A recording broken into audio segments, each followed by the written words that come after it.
সূরা আন-নেসার আয়াত নম্বর 61 থেকে 80 পর্যন্ত বাংলা অনুবাদ। সূরা আন-নেসা আয়াত নম্বর 61।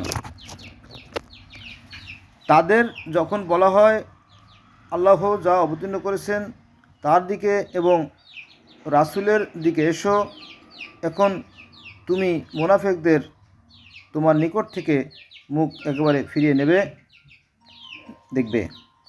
সূরা আন-নিসা আয়াত নম্বর 62।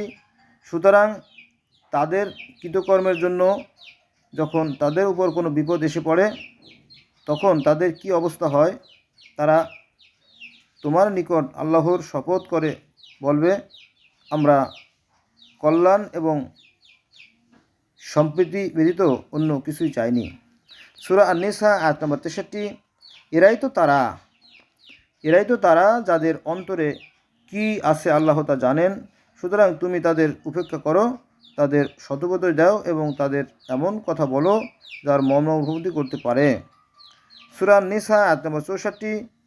রাসূলকে এ উদ্দেশ্যে প্রেরণ করেছি যে আল্লাহর হুকুমের অনুসরণ করবে যখন তারা নিজেদের প্রতি জুলুম করার পর তোমার নিকট আসতো ও আল্লাহর কাছে ক্ষমা চাইতো এবং রাসূল ও তাদের জন্য ক্ষমা চাইতো, তবে নিশ্চয়ই তারা আল্লাহকে ক্ষমাশীল ও পরম দয়ালুরূপে পেত। সূরা আন-নিসা আয়াত নম্বর 65। কিন্তু না, তোমার রবের পথ বিশ্বাস করবে না যতক্ষণ তারা তাদের বিচারের ভার তোমার উপর অর্পণ না করে, তোমার সিদ্ধান্তে তাদের মন কোনো দ্বিধা না থাকে এবং সর্ব অন্তঃকরণে তা মেনে নেয়। সূরা আন-নিসা আয়াত নম্বর 66। আর যদি তাদের আদেশ দিতাম যে তোমরাও নিহত হও বা আপন গৃহ ত্যাগ করো, তবে তাদের অল্প সংখ্যকই তা মান্য করত এবং যা করত তাদের উপদেশ দেওয়া হয়েছিল। যদি তারা তা করত তবে তাদের নিশ্চয়ই ভালো এবং চিত্ত স্থিরতা দ্বারা সুদীর্ঘ হতো। সূরা আন-নিসা আয়াত নম্বর 67। আর তখন আমি আমার নিকট থেকে তাদের নিশ্চয়ই মহা পুরস্কার প্রদান করতাম। সূরা আন-নিসা আয়াত নম্বর 68। এবং নিশ্চয়ই তাদের সরল পথে পরিচালিত করতাম। সূরা আন-নিসা আয়াত নম্বর 69। আর যে কেউ আল্লাহ এবং রাসূলের অনুসরণ করবে, শেষ বিচারের দিন আল্লাহ তাদের প্রতি অনুগ্রহ করবেন ও তাদের সঙ্গী হবে যেমন নবী, সত্যবাদী, শহীদ ও সৎকর্মশীল, এবং এরা কত উত্তম সঙ্গী। সূরা আন-নিসা আয়াত নম্বর 70। এ আল্লাহর অনুগ্রহ, বস্তুত আল্লাহই জ্ঞানে যথেষ্ট। সূরা আন-নিসা আয়াত নম্বর 71।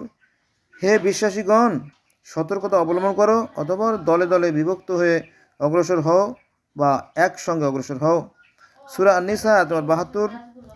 আর তোমাদের মধ্যে এমন লোকও আছে যে গড়িমসি করবেই, আর তোমাদের কোনো বিপদ হলে সে বলবে, আল্লাহ আমার প্রতি অত্যন্ত দয়া করেছেন যে আমি তাদের সঙ্গে উপস্থিত ছিলাম না। সূরা আন-নিসা আয়াত নম্বর 73। আর যদি তোমাদের উপর আল্লাহর অনুগ্রহ হয় তবে কেন তোমাদের ও তাদের মধ্যে কোনো সম্বন্ধই ছিল না? এভাবে বলে, হায় যদি তাদের সাথে থাকতাম তবে আমি বিরাট সাফল্য লাভ করতাম। সূরা আন-নিসা আয়াত নম্বর 74। অতএব যারা পরকালের বিনিময়ে পার্থিব জীবন বিক্রয় করে তাদের আল্লাহর পথে সংগ্রাম করা উচিত। বস্তুত যে আল্লাহর পথে সংগ্রাম করে নিহত হোক অথবা বিজয়ী হোক, তাকে আমি শীঘ্রই মহা পুরস্কার দান করব। সূরা আন-নিসা আয়াত নম্বর 75। তোমাদের কি হয়েছে যে তোমরা আল্লাহর পথে এবং অসহায় নরনারী ও শিশুদের জন্য সংগ্রাম করবে না? যারা বলছে, হে আমার রব, এ অত্যাচারী শাসকের হতে দেশ আমাদের অন্যত্র নিয়ে যাও এবং তোমরা আর নিকট হতে কাউকে আমাদের অভিভাবক করো এবং তোমার নিকট হতে কাউকে আমাদের সহায়ক হও। সূরা আন-নিসা আয়াত নম্বর 76। যারা বিশ্বাসী তারা আল্লাহর পথে সংগ্রাম করে এবং যারা অবিশ্বাসী তারা তাগুতের পথে সংগ্রাম করে।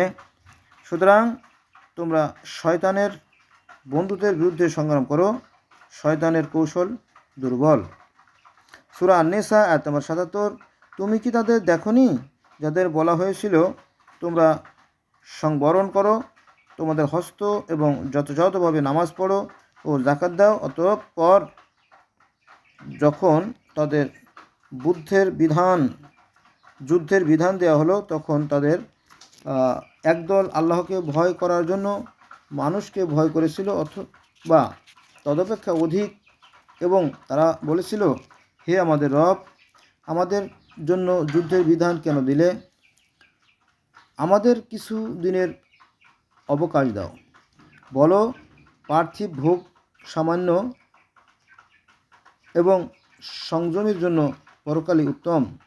তোমাদের প্রতি সামান্য জুলুম করা হবে না। সূরা আন-নিসা আয়াত নম্বর ৭৮। তোমরা যেখানেই থাকো না কেন মৃত্যু তোমাদের নাগালের, এমনকি সুউচ্চ সুদৃঢ় দুর্গে অবস্থান করলেও। আর যদি তাদের কোনো কল্যাণ হতো তবে তারা তা বলে এ আল্লাহর নিকট থেকে, আর যদি তাদের কোনো অকল্যাণ হয় তবে বলে এ তো তোমার নিকট থেকে। বলো, সব কিছুই আল্লাহর নিকট থেকে। এ জাতির কি হয়েছে যে তারা একেবারেই কোনো কথা বোঝে না? সূরা আন-নিসা আয়াত নম্বর ৭৯। তোমরা যা কল্যাণ হয় তা আল্লাহর নিকট থেকে এবং যা অকল্যাণ হয় তা তোমাদের নিজের কারণে। আমি তোমাকে আল্লাহর জন্য রসুল রূপে পাঠিয়েছি, সাক্ষী হিসেবে আল্লাহই যথেষ্ট। সূরা আন-নিসা আয়াত নম্বর ৮০। যে রাসূলের